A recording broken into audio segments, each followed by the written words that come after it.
روشنی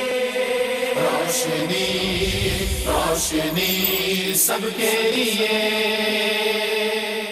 بسم اللہ الرحمن الرحیم، اللہم صلی علی سیدنا مولانا محمد وعلی آلہ وصحبہ وبارک وسلم صلی اللہ علیہ۔ معزز ناظرین کرام، السلام علیکم ورحمۃ اللہ وبرکاتہ۔ ماہ رمضان، ماہ نزول قرآن اب بالکل ہمارے قریب کھڑا ہے، اور جب رمضان المبارک آتا ہے تو انسان قرآن مجید فرقان حمید سے بھی جڑ جاتا ہے۔ کوئی نہ کوئی تو ربط ہے رمضان کا اور قرآن کا، چونکہ یہ ماہ نزول قرآن بھی ہے اور اس میں قرآن کی برکات ہمیں معلوم ہے۔ دراصل انسان فطرتاً اپنے نفع کو دیکھتا ہے، اور اسے معلوم ہے کہ رمضان المبارک میں جب میں تلاوت کروں گا تو مجھے اس کا نفع عام دنوں سے کہیں گنا زیادہ ہوگا۔ مگر یہی قرآن ہے جو جب وہ انسان اس کی تلاوت کرتا ہے تو رب اس سے ہم کلام ہوتا ہے، یہ رب کا کلام ہے، تو اس کے دل پر اثر انداز بھی ہوتا ہے۔ وہ انسان جو رسمی طور پر پڑھتا ہے، اللہ اس سے بھی ثواب عطا فرماتا ہے ہر حرف کے بدلے رمضان المبارک میں۔ اس کو نہ روکیں، اس کو نہ ٹوکیں کہ کیا فائدہ ہے قرآن مجید ایسے پڑھنے کا اور رٹے لگانے کا۔ ارے بھائی، وہ جتنے بھی رٹے لگائے گا اسے ثواب ملے گا، لفظ لفظ کے بدلے اسے ثواب ملے گا۔ تو ایسے بھی پڑھنے والے کو پروموٹ کریں اور ترغیب دلائیں، تو آپ کی محبت کی زبان اسے ترجمے اور تفسیر کی طرف لائے گی، عمل کے میدان میں کھڑا کرے گی۔ لیکن اگر آپ نے اسے یہ کہہ کر یہ طنز مار کے روک دیا کہ ایسے رٹا لگانے کا کیا فائدہ، تو وہ جو پڑھ رہا ہے وہ اس سے بھی چلا جائے گا۔ لہٰذا ہمیں اپنے رویوں کو درست کرنے کی ضرورت ہے۔ قرآن کی عظمت اور فضیلت ماہ نزول قرآن میں سمجھنے کی بہت شدید ضرورت ہے۔ ہم پری ارینجمنٹ کرتے ہیں، رمضان المبارک سے پہلے ان موضوعات کا انتخاب کرتے ہیں تاکہ آپ اویئر ہو جائیں کہ اب رمضان المبارک کی آمد ہے، ہمیں اس میں قرآن مجید فرقان حمید سے کیسے جڑے رہنا ہے۔ قرآن اللہ کا کلام ہے، رسول اللہ صلی اللہ علیہ وسلم کے قلب اطہر پر اس کا نزول ہوا ہے۔ ہمارے پیارے نبی صلی اللہ علیہ وسلم نے اس کی بہت تلاوت فرمائی اور ہمیں بھی اس کا درس دیا۔ آج ملک پاکستان کے ماشاءاللہ مستند علماء کرام آپ کو بتائیں گے قرآن مجید فرقان حمید کی عظمت اور فضیلت کے تعلق سے، جن میں حضرت علامہ لیاقت حسین نظری صاحب تشریف فرمائیں، علامہ حافظ اویس احمد نقشبندی صاحب تشریف فرمائیں۔ میں دونوں کا خیر مقدم کرتا ہوں۔ حضرت، قرآن مجید فرقان حمید، میں نے اپنی سوسائٹی کے لوگوں کو بس یہ کہنا چاہا کہ کسی کو اس انداز سے ٹوکا نہ جائے، یہ آپ کو پتہ ہے ہمارے یہاں بہت ہوتا ہے۔ عظمت اور فضیلت آپ بتائیے تاکہ لوگ جو پڑھنے والے ہیں وہ مزید اس کی عزت اور تکریم ان کے دلوں میں بڑھ جائے اور وہ پڑھنے سے عمل کی طرف آ جائیں۔ جی بسم اللہ الرحمن الرحیم۔ سلمان میں بہت خوبصورت بات فرمائی۔ قرآن مجید فرقان حمید اللہ تبارک و تعالیٰ کی آخری کتاب ہے، آخری پیغام ہے۔ توریت و زبور و انجیل صحائف اللہ تبارک و تعالیٰ نے انسانیت کی ہدایت کے لیے نازل فرمائے، لیکن قرآن کا یہ اعزاز ہے اور قرآن کا یہ اعجاز ہے کہ رب تعالیٰ نے اسے نازل بھی فرمایا اور اس کی حفاظت اپنے ذمہ کرم پر رکھی۔ سبحان اللہ۔ اِنَّا نَحْنُ نَزَّلْنَا الذِّكْرَ وَإِنَّا لَهُ لَحَافِظُونَ۔ اللہ اکبر۔ سبحان اللہ۔ اور آقا دو جہاں صلی اللہ علیہ وسلم کے سینہ انور پر نازل فرمایا، لو انزلنا هذا القرآن على جبل لرأيته خاشعا متصدعا من خشیۃ اللہ۔ فرمایا یہ قرآن اتنی پرجلال کتاب ہے کہ اگر کسی پہاڑ پر نازل کی جاتی وہ پہاڑ ریزہ ریزہ ہو جاتا۔ اللہ اکبر۔ لیکن سلمان بھائی کتنی بڑی بات ہے، قربان جائیں قلب مصطفیٰ صلی اللہ علیہ وسلم۔ جس بوجھ کو پہاڑ تو نہیں برداشت کر سکتا، حضور کے دل نے اسے برداشت کر کیا بات ہے۔ کوئی طور پر دیکھا نا، جی خالی تجلی پڑی تو پہاڑ ریزہ ریزہ ہو گئے، جی انڈائریکٹلی۔ تو یہ رب تبارک و تعالیٰ کا کلام اللہ تبارک و تعالیٰ نے، اور قرآن گزشتہ کتابوں کا مصدق ہے۔ ایسا ہی جب قرآن کا نزول ہوا عرب کے معاشرے کے اندر، عرب کا بڑا فصیح و بلیغ معاشرہ اپنی زبان دانی پر بڑا ناز کہ جناب ہم صاحب لسان ہیں، باقی سب جو ہے وہ گونگے ہیں، عجمی ہیں، اور کہا کہ ہم بنا کے لا سکتے ہیں، یہ تو ایسے پرانی کہانیاں اور قصے جو ہے وہ نعوذ باللہ جمع کر کے لے آئیں۔ لو نشاء لقلنا مثل هذا ان هذا الا اساطیر الاول، پرانے قصے کہانیاں۔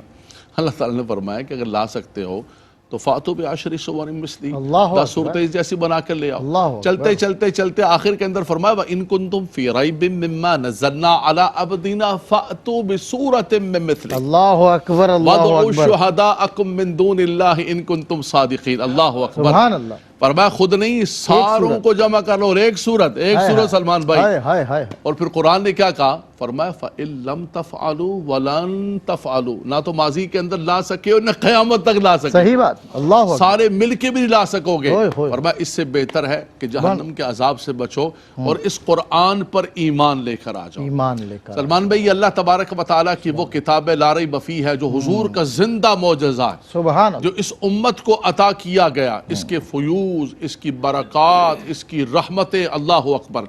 اور بڑی خوبصورت بات آپ نے آغاز کے اندر، میں سمجھتا ہوں یہ بھی ریلیونٹ ہے کہ آج باندھ باندھ کی بولی بولنے والے آ رہے ہیں کہ بھئی یہ کیا پڑھنے سے کیا ملتا ہے، طوطے کی طرح رٹا لگا رہے ہو. قرآن پڑھوں گا میں، آپ کو پتہ ہے اللہ کا لاکھ لاکھ شکر ہے قبلہ علامہ صاحب، اور ہمارا موضوع قرآن ہے. الحمدللہ. زندگی کے اندر ہم جو تبلیغ کرتے ہیں وہ تبلیغ کا مرکز و محور اللہ کا پاکیزہ کلام ہوتا بے ہے. شک. حضرت ابراہیم خلیل اللہ علیہ السلام نے جب اللہ کی بارگاہ میں نبی آخر الزمان کے لیے دعا کی تو کیا فرمایا سلمان بھائی؟ آپ خود بھی ماشاءاللہ قرآن سے بڑے مضبوط ہیں. فرمایا ربنا وابعث فیہم رسولا منہم یتلو علیہم آیاتی سبحان اللہ. ویعلمہم الکتاب والحکمہ. خدایا اس رسول معظم کو ہماری ذریت و اولاد کے اندر مبعوث فرما جو تیری آیات کی تلاوت کرے. وَيُعَلِّمُهُمُ الْكِتاب، اس کے بعد اس کی تعلیم دے. کیا عظمت ہے تعلیم قرآن بھی کی. ضروری ہے، تعلیم سکھانا بھی ضروری ہے، لیکن کوئی یہ کہے کہ طوطے رٹے کیا فائدہ. تو قرآن کا منصب نبوت میں سے، کار نبوت میں سے ایک یہ ہے، وہ ہے تلاوت قرآن. اور پہلا اپنے بنیادی جب پہلا آیت پڑھی تو بالکل پہلے یتلو علیہم آیاتک، پہلے تلاوت ہے، پھر وَيُعَلِّمُهُمُ الْكِتاب، پہلے تلاوت ہے. بھائی پڑھیں گے تو پھر ہوگا نا. اور پھر اللہ کے نبی صلی اللہ علیہ وسلم نے فرمایا کہ من قرأ حرفا من کتاب اللہ فلاح بہ حسنۃ والحسنۃ بعشر امثالها. فرمایا جو قرآن کا ایک حرف بھی پڑھتا ہے اللہ تعالیٰ ایک ایسی نیکی دیتا ہے جو 10 نیکیوں کے برابر. اللہ اکبر. فرمایا کہ الف لام میم بظاہر ایک مرکب نظر آتا ہے. فرمایا یہ نہیں سمجھنا الف لام میم جو ہے نا ایک حرف ہے، بل الف حرف و لام حرف و میم حرف. فرمایا ان تین کو پڑھے گا رب تعالیٰ 3 ایسی نیکی ہے جو 30 کے برابر ہوں گے. اللہ اکبر. سبحان اللہ. تو فرمایا کہ اتنا رمضان کے اندر آپ نے فرمایا. حضرات گرامی رمضان تو آپ یہ سمجھیں سلمان بھائی، میں یہ کہوں گا آپ کے اس پروگرام کے وساست سے کہ قرآن کے ساتھ وابستہ ہو جائے. واہ واہ. وَاعْتَصِمُوا بِحَبْلِ اللَّهِ جَمِيعًا، اللہ کی رسی کو پکڑ لیں، رمضان ہو اور قرآن ہو. فرمایا یہ قرآن فَإِنَّ الْقُرْآنَ يَأْتِي شَفِيًّا لِأَصْحَابِهِ يَوْمَ الْقِيَامَةِ، یہ قیامت کے دن تمہارا شفیع بن جائے گا. اور آخری بات یہ ہے کہ گھروں کے اندر آج دیکھتے ہیں نا کہ یار سارا سامان بھی ہے، موبائلز ہیں، گاڑیاں ہیں، سب کچھ ہے، سکون نہیں ہے. اگر سکون چاہتے ہو تو قرآن پڑھو. لا تجعلوا بیوتکم مقابر، حضور نے فرمایا گھروں کو قبرستان نہ بناؤ. جس گھر میں قرآن نہیں ہے وہ گھر قبرستان ہے. اللہ. لیس فی جوفہ شیء من القرآن کالبیت الخرب. فرمایا جس سینے میں قرآن نہیں وہ ویران مکان کی طرح، جس مکان میں قرآن نہیں وہ قبرستان کی طرح. گھروں کو آباد کرنا چاہتے ہو تو اللہ کا پاکیزہ کلام پڑھو، قرآن پڑھو، قرآن پڑھو، قرآن پڑھو. واہ سبحان اللہ. بہت خوب. اب حضرت قبلہ حضرت نے فرمایا قرآن مجید فرقان حمید کے تعلق سے، عظمت اور فضیلت کے حوالے سے، اس کے پڑھنے کے حوالے سے، ایون قرآن کی اس آیت پہ جب غور کریں تو غور کرنے کی ضرورت ہے. اللہ فرماتا ہے تم غور نہیں کرتے، تو غور کرنے کی ضرورت ہے کہ پہلے ان لوگوں کو سمجھنے کی ضرورت ہے جو آیات کی تلاوت سے بھی لوگوں کو روکتے ہیں. تو خود نہیں پڑھتے، دوسرے کو بھی پڑھنے نہیں دیتے. تو کیا فرمایا کہ وہ جو ہم یا اللہ ہماری ضروریت میں سے وہ رسول مبعوث فرما جو اس کی آیات کی تلاوت کرے، پھر اس کا علم دے، پھر اس کی حکمت سمجھائے، پھر تزکیہ نفس کرے. اللہ نے بالترتیب بتا ایک ایک لفظ جو ہے وہ عظمت کا مینار ہے کیونکہ اللہ کے کلام میں موجود ہے.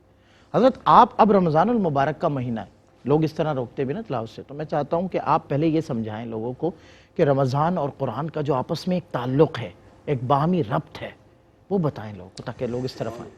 بسم اللہ الرحمن الرحیم. علامہ صاحب نے قرآن کریم کی عظمت پر بڑی ایمان افروز گفتگو فرمائی ہے اور یقیناً ہم اس گفتگو کے سحر میں ہم کھوتے چلے گئے تھے. ماشاءاللہ. تو یہ جو آپ نے اس کو اگلے مرحلے سے جوڑ دیا، یہ بھی بڑا ایک اہم مرحلہ فکر ہے.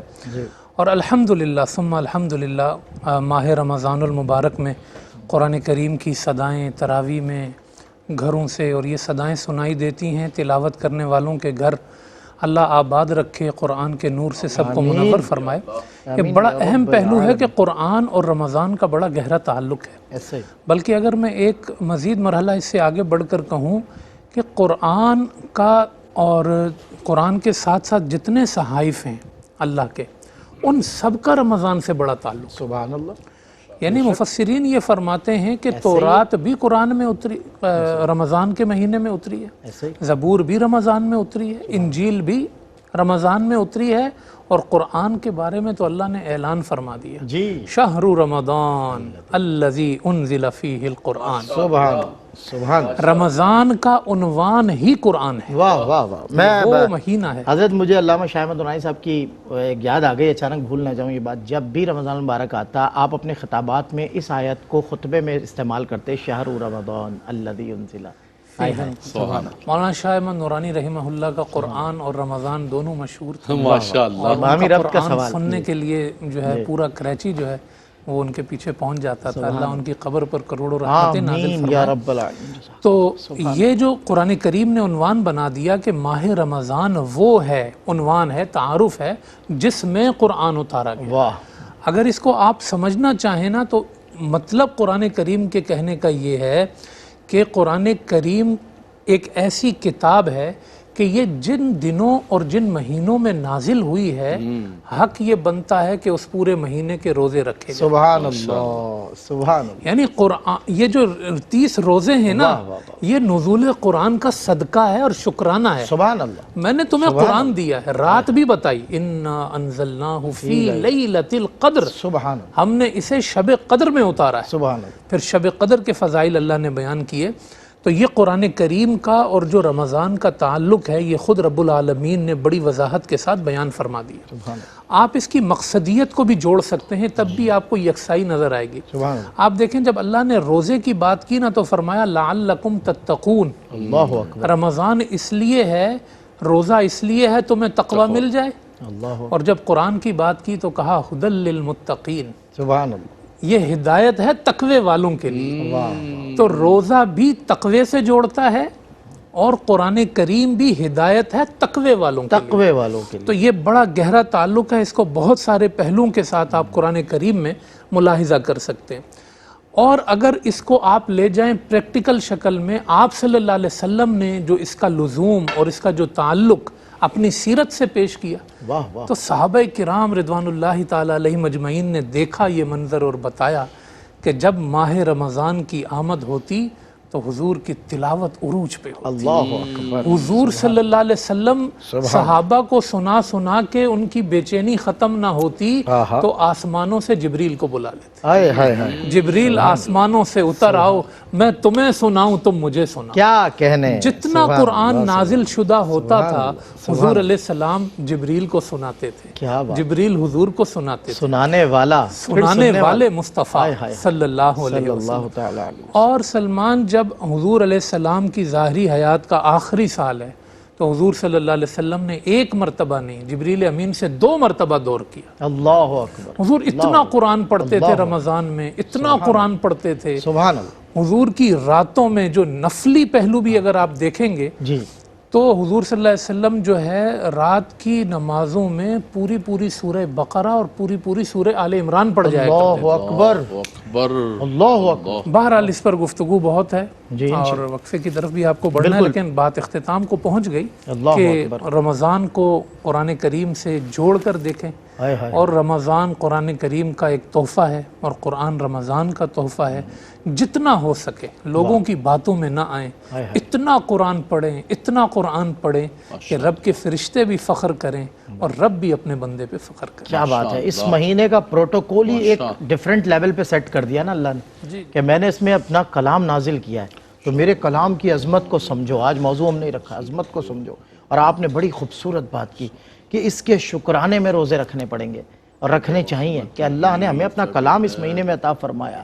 ہم عمر بھر بھی روزے رکھیں تو بھی اس کا حق ادا نہیں کر سکتے، روزانہ بھی. لیکن ماہ رمضان المبارک ہمیں بے شمار ہمارے پرسنل بینیفٹس کے لیے آتا ہے، اسپریچول بینیفٹس کے لیے آتا ہے. کبھی غور تو کریں جو لوگ پابندی سے روزے رکھتے ہیں، آپ دیکھیے سال بھر بھی کسی تکلیف کا ان کو سامنا نہیں ہوتا. رب کی طرف سے اگر کوئی آزمائش ہو ایک الگ معاملہ ہے، لیکن سپر فٹ لوگوں کو میں نے دیکھا وہ کبھی روزہ نہیں چھوڑ، عام دنوں میں بھی روزے رکھتے ہیں. بولتے ہیں اس سے اچھی کوئی روٹین ہی نہیں ہے کہ سحری کر لی جائے اور افطار کے بعد کھا لیا جائے اور اس کے علاوہ نہ کھایا جائے. بریک کے بعد ہوتی ہے آپ سے ملاقات. خوش آمدید ناظرین، خیر مقدم ہے ایک مرتبہ پھر آپ کا اور پروگرام ہے روشنی. آج ہمارا موضوع ہے قرآن مجید فرقان حمید کی عظمت اور فضیلت، اور ہم اس پر بات کر رہے ہیں علامہ لیاقت حسین ازہری صاحب ہمارے ساتھ ہیں، جناب علامہ حافظ اویس احمد نقشبندی صاحب ہمارے ساتھ. بہت خوبصورت بولے آپ لوگ بریک سے قبل. ایک میرے ذہن میں ایک اور بات ہے کہ قرآن مجید فرقان حمید انسانوں پر بہت بڑا احسان ہے، احسان عظیم ہے یہ، جس کے شکرانے کی بات ہو رہی تھی کہ شکر بجا لانا چاہیے ہمیں اللہ کے حضور. اس نے اپنا رسول بھیجا، اپنے رسول بھیجے، اپنی کتاب ہمیں عطا فرمائی. کیا فرماتے ہیں احسان عظیم کے تعلق سے؟ بالکل سلمان بھائی، آپ بالکل صحیح فرمایا آپ نے. علامہ صاحب نے بھی بہت خوبصورت رمضان اور قرآن کے حوالے سے ریلیونٹ گفتگو فرمائی. آقا دو جہاں صلی اللہ علیہ وسلم بھی اللہ تبارک و تعالیٰ کا بہت بڑا احسان اور اللہ کا فضل کبیر ہیں، اور قرآن بھی اللہ کا فضل اور اللہ کی رحمت ہے. رب تعالیٰ نے فرمایا یا ایھا الناس قد جاءتکم موعظۃ من ربکم شفاء لما فی الصدور وہدی ورحمۃ للمؤمنین قل بفضل اللہ وبرحمتہ فبذلک فلیفرحوا. اللہ اکبر. فرمایا یہ قرآن تمہیں عطا فرمایا جو سینوں کی شفا ہے ہائے ہائے. اور مومنین کے لیے رحمت ہے، نصیحت ہے، برکت ہے، اور فرمایا مبارک ہو تمہیں. آپ فرما دیجئے کہ اللہ کا فضل، اللہ کی رحمت، اللہ تبارک و تعالیٰ کی طرف سے نعمت ملی ہے، اس پر شکر ادا کیا جائے. آپ نے جو جملہ فرمایا نا اس سے مجھے یاد آیا کہ قرآن کو اللہ تبارک و تعالیٰ نے فضل فرمایا اور صاحب قرآن کو اللہ نے فضل کبیر فرمایا. وبشر المؤمنین بان لهم من اللہ فضلا کبیرا. سبحان اللہ، کیا جملہ ہے. دونوں رب تبارک و تعالیٰ نے ہمیں عطا فرمایا. تو یقیناً اللہ تبارک و تعالیٰ کا بہت بڑا احسان، اللہ تبارک و تعالیٰ کا بہت بڑا کرم کہ اللہ تبارک و تعالیٰ نے اس امت کو حضور کی صورت میں نبی عطا فرمایا، نبی آخر الزمان صلی اللہ علیہ وسلم، جن کے لیے انبیاء کرام دعائیں کرتے تھے. اور قرآن تمام کتابوں کا جامع بنا کر، مصدق بنا کر رب تبارک و تعالیٰ نے ہمیں عطا فرمایا. اور جیسے علامہ صاحب نے فرمایا کہ رمضان کے اندر گھروں کے اندر دیکھیں چھوٹے چھوٹے بچوں کے سینوں کو اللہ نے کھول دیا قرآن کی محافظت کے لیے. یہ احسان نہیں ہے؟ اللہ کتنا بڑا رب تبارک و تعالیٰ کا کرم ہے. اور فرمایا کہ جو اس قرآن کو حاصل کر لیتا ہے، پا لیتا ہے، ان اللہ یرفع بہذا الکتاب اقواما. اللہ وہ زمانے میں معزز تھے مسلمان ہو کر، فرمایا یہ معزز ہونے کی ہے بالکل صحیح. کہ قرآن کے ساتھ جس نے بھی تعلق قائم کیا. اب دیکھیں آپ کو بچہ جا رہا ہو اپنے ابا کے آگے، ابے ابا کے آگے جا رہے ہو یار، شرم کرو، کیا کر، دادا کے آگے چل رہے ہو، لیکن وہی بچہ حافظ بن گیا، ابا بھی پیچھے کھڑے، دادا بھی پیچھے کھڑے، اور پیچھے اس امام کے، فخر سے. اب یہ نہیں کہتا ہمارا بیٹا پوتا ہے، پیچھے سے امام کے. او ہو. ابے بٹوا کس نے تم کو اتنا بڑا بنا دیا؟ بولا قرآن نے بڑا بنا دیا. کیا بات ہے ان علامہ اللہ صاحب. یرفع بہذا الکتاب اقواما. سبحان اللہ. تو کتنا بڑا اللہ تبارک و تعالیٰ کا احسان، اللہ تبارک و تعالیٰ کی نعمت، اللہ کیسی تبارک و عزت تعالیٰ عطا کی فرماتا ہے عزت عطا فرماتا ہے. درجہ ہی بدل دیا. سبحان اللہ، سبحان اللہ. آج بھی جو جڑے گا اس کا درجہ یہ بن جائے گا، سپرلیٹو ڈگری. بالکل اسی طرح، بالکل معزز ہو گئے. اور جن لوگوں نے چھوڑ دیا وہ زمانے کے اندر خوار ہو گئے، تارک قرآن ہو کر. تو ضرورت اس بات کی ہے کہ ہم اس نعمت کی قدر کریں. ہم نعمتوں کی قدر نہیں کرتے، اس کی وجہ سے ذلت و خواری کے اندر جاتے ہیں. نعمت کی قدر یہ ہے سب سے پہلے سلمان بھائی کہ قرآن کو ایسا پڑھا جائے، وَرَتِّلِ الْقُرْآنَ تَرْتِيلًا. سبحان اللہ. اس احسان، اس نعمت کی پہلی قدر یہ ہے. آج دیکھیں بچہ ہمارا پڑھ رہا ہوتا ہے نا، بڑی بڑی فیسیں دے رہے ہوتے ہیں، تو بچہ کو انگلش بولتا ہے تو کتنا پراؤڈ محسوس کرتے ہیں. Feeling the proud, you know, look my children, my son. یہ ٹاکنگ کر رہا ہے کس کے اندر؟ American accent, British accent. اللہ یار قرآن تمہارا بچہ حضور پاک صلی اللہ علیہ وسلم کے ایکسن میں پڑھ سکتا ہے نہیں پڑھ سکتا؟ عربی ایکسن. حضور نے فرمایا زین القرآن بلحون العرب. اللہ اللہ. فرمایا عربی ایکسنٹ کے اندر تمہارا بچہ قرآن پڑھے.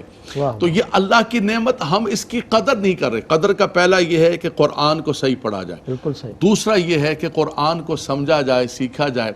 اگر کسی دوست کا خط آ جائے، ہم اس خط کو چومتے رہے، یار میرے دوست کا خط آیا ہے بھائی پڑھو. بولے نہیں میرے دوست کا بہت پتہ چلا اس میں کوئی ایمرجنسی لکھی ہوئی تھی، اس کو اٹھا کے رکھے اوپر، غلاف پہنائے، میں اچھا قسم کا کپڑا، کھول کے پڑھو تو صحیح. ہمارا یہی ہے کہ رب تعالیٰ کی طرف سے پیغامات کا یہ اتنا بڑا عظیم رب تعالیٰ نے ہمیں عطا فرمایا اور ہم اس کو کھول کے پڑھ ہی نہیں رہے. تو پہلا حق تو وہی ہے جس پر آپ نے آغاز کیا، یتلو علیہم آیاتک ویعلمہم الکتاب. دوسرا یہ ہے کہ قرآن کو سمجھیں. افلا یتدبرون القرآن ام علی قلوب اقفالها. ان کے دلوں پر تالے لگ گئے ہیں، وہ قرآن کو سمجھ نہیں رہے، قرآن کو سیکھ نہیں رہے. سلمان بھائی آج ہمارے خطابات کے اندر دنیا جہان کی کہانیاں ہیں. بادشاہوں کی، نانی کی، دادی کی، چور سپاہی کی کہانیاں چل رہی ہیں. اگر نہیں ہے تو قرآن نہیں ہے. قرآن کہتا ہے ھذا بیان للناس وہدی وموعظۃ للمتقین. تمہیں بیان چاہیے، نصیحت چاہیے، ہدایت چاہیے. قرآن سے بڑھ کر کون سی نصیحت ہے، کون سی ہدایت؟ کیا بات.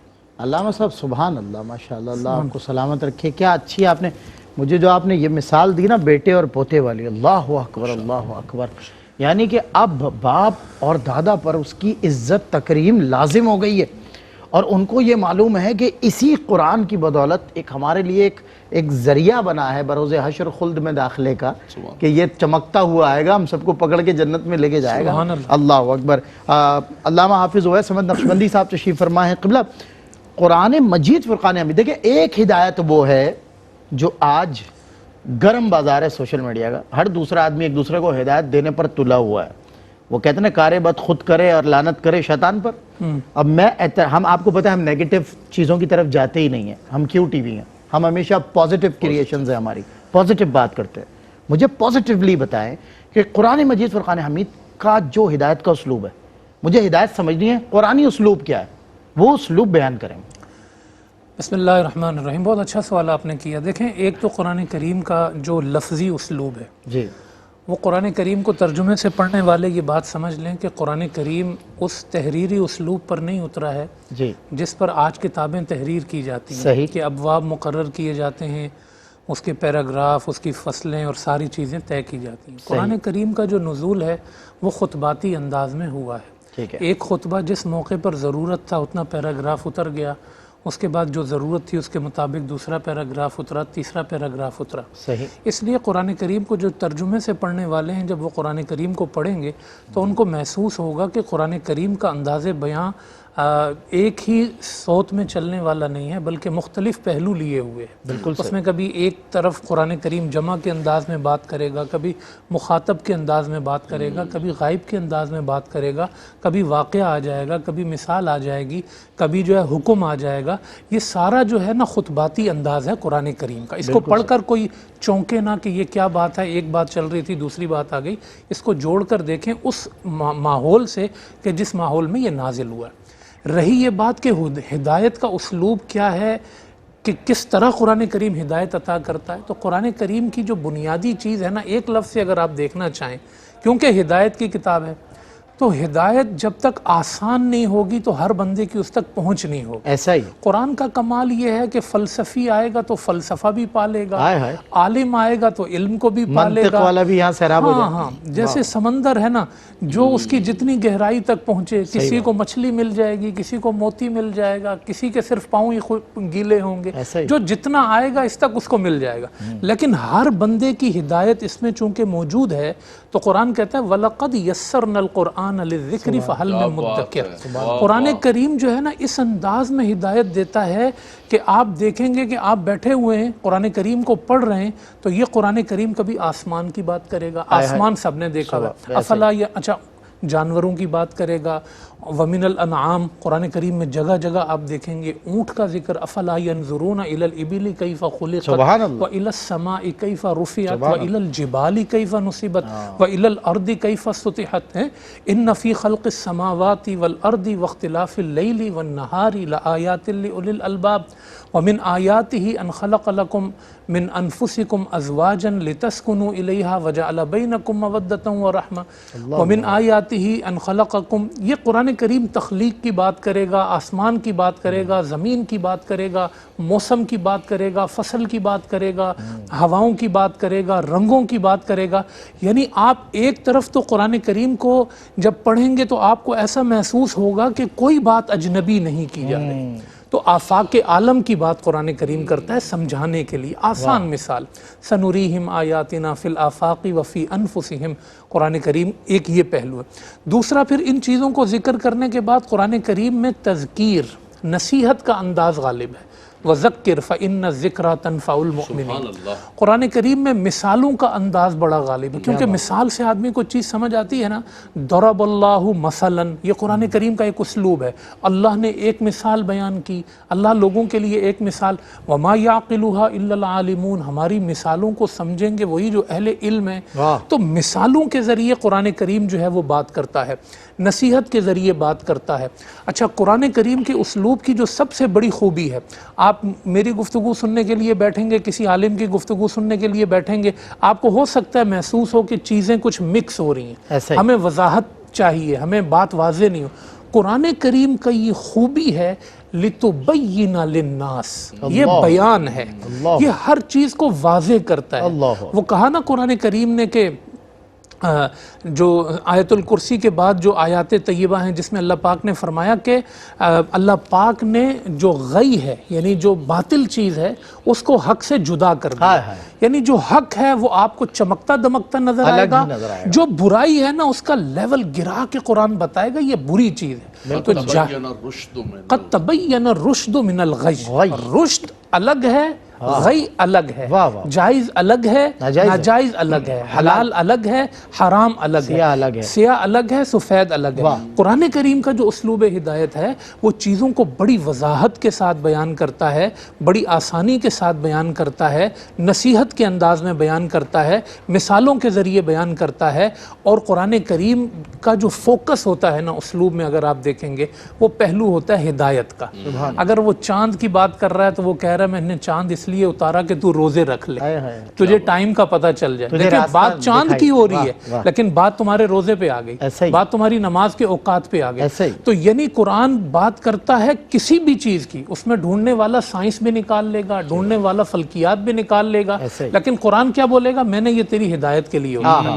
تو قرآن کا جو اسلوب اور فوکس ہے نا وہ آسان ہونے کے ساتھ ساتھ ہدایت کو بہت زیادہ غالب کر کے بیان کرنا کہ سننے والا جو ہے نا وہ بڑی آسانی کے ساتھ اپنے لیے ہدایت کو اس میں سے تلاش کر سکتا ہے۔ تو یہ قرآن کریم کے چند اسلوب ہیں ہدایت کے حوالے سے۔ اور اگر اسالیب پر بات کریں گے، 1400 سال گزر گئے، جس نے جس طرح کا اسلوب چاہا قرآن کریم سے اس کو اپنے مطلب کی من کی چیز اس طرح کا اسلوب اس بندے کو اللہ پاک نے عطا کر دیا ہے۔ ایک بندہ جو ہے وہ ایک انگریز ہے، وہ کہتا ہے کہ میں بس قرآن کریم کو لے کے بیٹھا ہوا تھا اور سوچ رہا تھا کہ اب بس میں قرآن پہ ایمان لانے والا ہوں، اگر میرے سامنے یہ موم بتی بجھ جائے بس اتنا میں ایک کرامت دیکھ لوں تو میں ایمان لے آؤں گا۔ تو کہتا ہے قرآن کریم کی ایک آیت میرے سامنے کھلی، اس میں لکھا ہوا تھا ہم نے آسمان بنائے زمین بنائے تو ابھی بھی ہمیں آزما رہا ہے، یعنی اتنی سی بات پہ بھی تو موم بتی پہ اٹکا ہوا ہے تو کہتے ہیں میں ایمان لے۔ تو قرآن بات کرتا ہے بندے سے کہ ہم جو ہے وہ تجھ سے گفتگو کرتے ہیں، تو یہ قرآن کریم ہے جو ہر بندے سے مخاطب ہے اور اس کو ہدایت دے رہا ہے۔ کیا بات ہے، ہر شے رب کی تیار کردہ، ہر شے میں ہے موجود اس رب کی جھلک بھی، اور جبل یہ اشجار یہ پانی یہ فلک بھی یہ سب میرے رب تعالیٰ کے بنائے ہوئے۔ آپ کہہ لیجئے کہ وہ ایک حمد میں ایک شاعر نے بیان کیا کہ دنیا کا ذرہ ذرہ رب کی تسبیح بیان کرتا ہے، آدمی ایک ذرے میں بھی غور کرتا ہے اسے رب مل جاتا ہے، اور غور کرنے والا آسمانوں تک پہنچ کے بھی رب کو تلاش نہیں کر پاتا، رب تک پہنچ نہیں پاتا۔ اللہ تعالیٰ ہمیں اپنی معرفت اور اپنی پہچان اور اپنا قرب عطا فرمائے۔ بریک کے بعد ہوتی ہے ملاقات۔ خوش آمدید، خیر مقدم ہے ایک مرتبہ پھر آپ کا پروگرام روشنی میں قرآن مجید فرقان حمید کی عظمت اور فضیلت کے حوالے سے بات کریں۔ ساری فضیلتیں اللہ کے کلام کی، ساری عظمتیں اللہ کے کلام کو زیبا ہیں۔ ہم علامہ حافظ اویس احمد نقشبندی صاحب سے میں ایک سوال پوچھنا چاہتا ہوں کہ قرآن مجید فرقان حمید کے عجائبات ختم نہ ہوں گے ایسا ذکر سننے کو ملتا ہے، کبھی ختم نہ ہو، کچھ اس کی تفصیلات بیان کریں۔ لا تنقضی عجائبہ قرآن کریم کے حوالے سے یہ ترمذی شریف کی حدیث ہے جس میں خود آپ صلی اللہ علیہ وسلم نے فرمایا کہ ایک جملہ ہے کہ اس کے عجائب کبھی ختم نہیں ہوں، اور ایسا حقیقت ہے کہ اس کے عجائب کبھی ختم نہیں ہوئے۔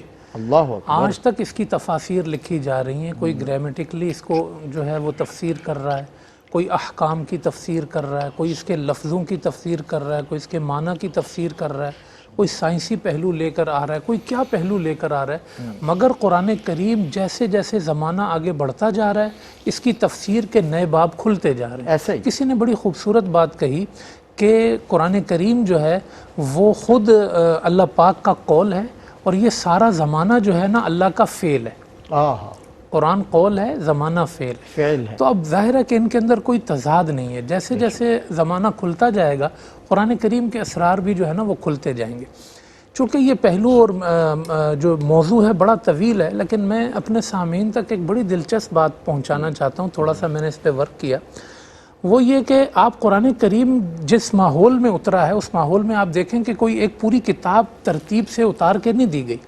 ایک آیت اتر رہی ہے، ایک آیت سورہ قاف کی ہے، ایک سورہ ذاریات کی ہے، ایک بقرہ سے آ رہی ہے، ایک فلاں سے آ رہی ہے، مختلف آیات. وہ حضور کہہ رہے ہیں اس کو یہاں رکھ دیں، اس کو یہاں رکھ دیں، اس کو یہاں رکھ دیں.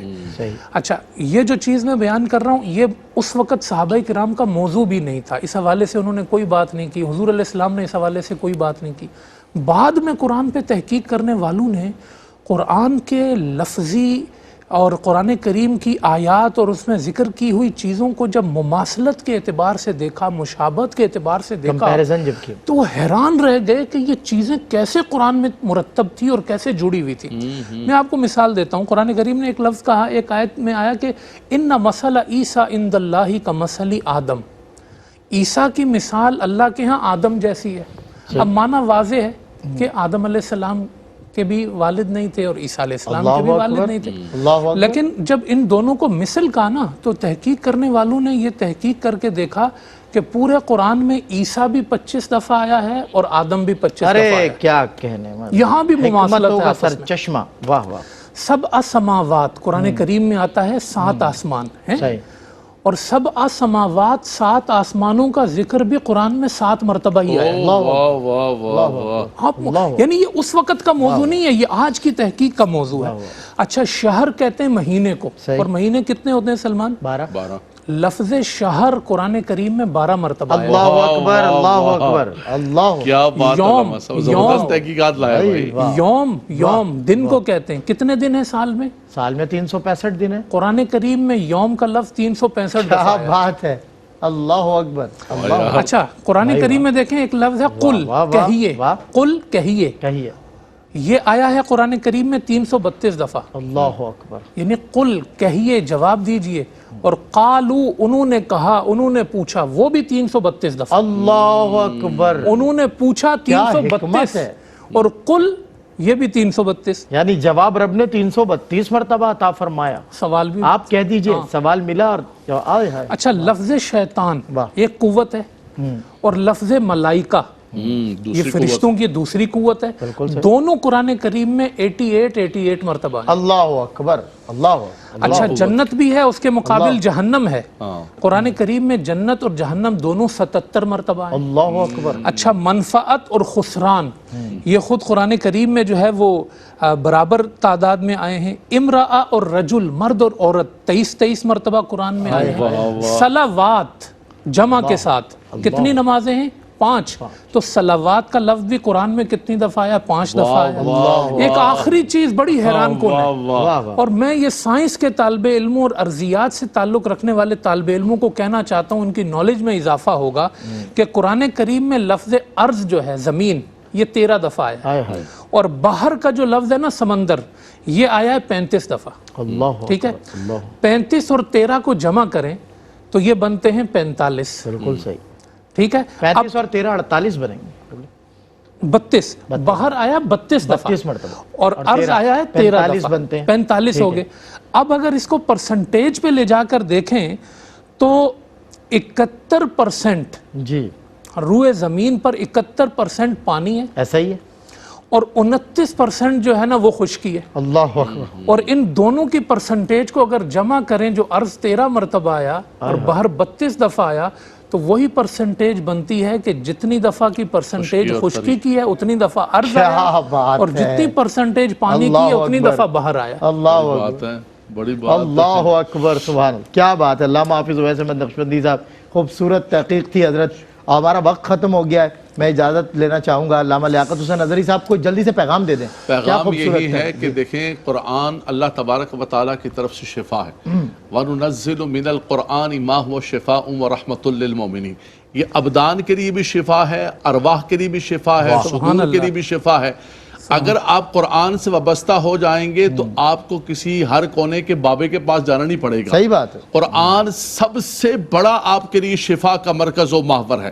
قرآن کے اندر اللہ نے سب کچھ رکھا ہوا ہے. جمیع العلم فی القرآن لیکن تقاصر عنہ افہام الرجالی. آؤ تو صحیح قرآن کے پاس سب کچھ رکھا ہوا ہے. سبحان اللہ. تبیانا لکل شیء شفاء لما فی الصدور شفاء لما ارواح. ہر چیز رب تبارک و تعالی نے قرآن کے اندر. اب بات ہے علامہ صاحب، حافظ صاحب، بہت شکریہ آپ دونوں حضرات کا. آپ تشریف لائے. ناظرین کرام، قرآن سے جڑ جائیں، صاحب قرآن سے جڑ جائیں. رمضان المبارک کو اس انداز سے گزاریں کہ آپ کا ہر دن، ہر لمحہ، ہر مومنٹ، ہر قدم، ہر موومنٹ قرآن کے ساتھ گزرے. السلام علیکم ورحمۃ اللہ وبرکاتہ.